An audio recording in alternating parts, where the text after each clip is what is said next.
Milk doesn't begin in the barn, it starts in the field. Before a single drop is poured or a cow is ever milked, the story of milk is already well underway, rooted in the soil and shaped by the hands that tend it. On our 1950s dairy farm, this was our guiding truth. Every decision, every early morning, and every late night was shaped by the understanding that the field was the foundation of everything we produced. If you enjoy practical farm knowledge like this, real working dairy experience from the ground up, I'd appreciate it if you'd like the video, subscribe, and share it with someone who cares about agriculture. Subscribing is completely free. There's no cost, no membership fee, just more farm knowledge coming your way. Now, let's get into how we prepared the field. The hum of milking machines and the clatter of milk cans were the end of a story that began with soil, sun, and seed. The barn was where the results were gathered, but the process started long before, out in the open air. The health of our cows and the quality of our milk depended on what grew in our fields. Lush green alfalfa wasn't just feed, it was the lifeblood of the herd, packed with nutrients that shaped the flavor and richness of every bottle. Poor pasture meant poor milk. Lush alfalfa meant rich, abundant cream. The difference was visible in every glass, and it all traced back to the quality of the land and the care we gave it. Every dollar spent on seed and labor was an investment in the milk that left our farm each morning. We knew that the choices we made in spring would echo through every delivery, every breakfast table, and every family that relied on our milk. Planting alfalfa was more than a chore. It was a promise to our cows and our community. Each seed represented hope for a healthy harvest and a prosperous season. We aimed for self-sufficiency, growing our own feed to control costs and quality. By relying on our own land, we could ensure that every mouthful our cows took was the best we could provide. Manure from the barn fertilized the fields, which grew the alfalfa, which fed the cows, a closed loop of work and reward. Nothing was wasted. Everything had a purpose in this cycle of renewal. The cycle was simple: healthy soil, healthy plants, healthy cows, healthy people. Each link in the chain depended on the one before, and we took pride in nurturing every step. A thriving field of alfalfa was more than a crop. It was security and satisfaction. It meant we could face the future with confidence, knowing our cows and our community would be well fed. The work was hard, but the purpose was clear. Every ache and every sunburn was a reminder of the responsibility we carried and the rewards that came from honest labor. We weren't just milking cows. We were cultivating a system, starting with the earth beneath our feet. The true beginning of milk was always in the field, where hope, hard work, and nature came together to nourish us all. Alfalfa was the king of forage for a reason. Its high protein content fueled our Holsteins, turning green fields into rich milk. With a deep taproot, alfalfa thrived in drought and improved the soil for future crops. As a legume, it fixed its own nitrogen, reducing fertilizer costs and enriching the land. It was packed with minerals, especially calcium, vital for milk production. Alfalfa gave back as much as it took, building soil and feeding cows. No other crop offered such complete benefits. Planting alfalfa was an investment in the health of our herd and our land. In the 1950s, seed choice mattered more than most people realized. Luhanton was our go-to alfalfa, a name spoken with pride and trust across the countryside. Every spring, farmers would gather at the co-op, comparing notes and swapping stories about their fields, but nearly everyone agreed. Luhantin was the seed to plant if you wanted a reliable crop. It was reliable, resilient, and perfectly suited to our climate, thriving through unpredictable weather and tough seasons.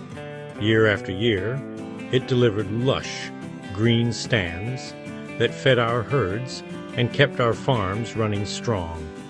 We trusted it, even as we heard whispers of new, improved varieties from university agents who promised better yields and hardier plants. There was a sense of curiosity, but also a deep loyalty to what had always worked. Breeders chased traits like better fall dormancy and disease resistance, but on the farm, we judged by what we could see and feel, color, leafiness, and how well our cows performed on the feed. The proof was in the milk pail and the health of our animals. Today's alfalfa is a marvel of science, disease-resistant, more digestible, and bred for efficiency in ways we could only dream of back then. Modern varieties are the result of decades of research and innovation, tailored to meet the demands of today's dairy farms. Modern varieties let cows extract more energy from every bite, boosting milk production and improving herd health. The difference in feed quality is clear, and the results show up in every tank of milk we ship. Comparing Luhanton to today's seeds is like comparing a sturdy old truck to a high-tech new one. Both get the job done, but the new models offer comfort, efficiency, and features we never imagined. Back then, we relied on our senses, sight, touch, even smell, to judge our crops. Now, science leads the way, with labs and data guiding every decision, from seed selection to harvest timing. The seeds have changed, but the goal remains the same. Get the most nutrition from field to cow, ensuring every mouthful counts and every acre is productive. Progress is constant, but the purpose endures. Each generation builds on the last, always striving for better yields, healthier cows, and stronger farms. The foundation of good milk is still good seed, and that simple truth connects us to the farmers who came before and to those who will follow. Planting alfalfa started with meticulous field prep. We plowed, disked, and harrowed until the soil was fine and firm. Alfalfa seeds need perfect contact to sprout. Leveling was crucial for our flood irrigation system. A land plane shaved the field smooth for even water flow. We built earthen checks to divide the field, controlling water precisely. When irrigating, each check filled like a shallow pan, soaking the soil deeply. Alfalfa is thirsty. Precise leveling and checks ensured every plant got water. This system conserved water and guaranteed lush, uniform growth. The effort in preparation paid off in every bale. Good groundwork was the secret to a thriving crop. Even perfect fields faced threats. Aphids and whiteflies were relentless. Aphids could appear overnight, stunning growth and leaving sticky honeydew. Whiteflies weakened plants, rising in clouds when disturbed. Our defense was blunt: spray rigs and chemical insecticides, hoping for the best. Sometimes we hired crop dusters for fast, large-scale treatment, though it was costly and imprecise. Today, drones can spot-treat pests with pinpoint accuracy, minimizing chemical use. Back then, we broadcast sprayed the whole field.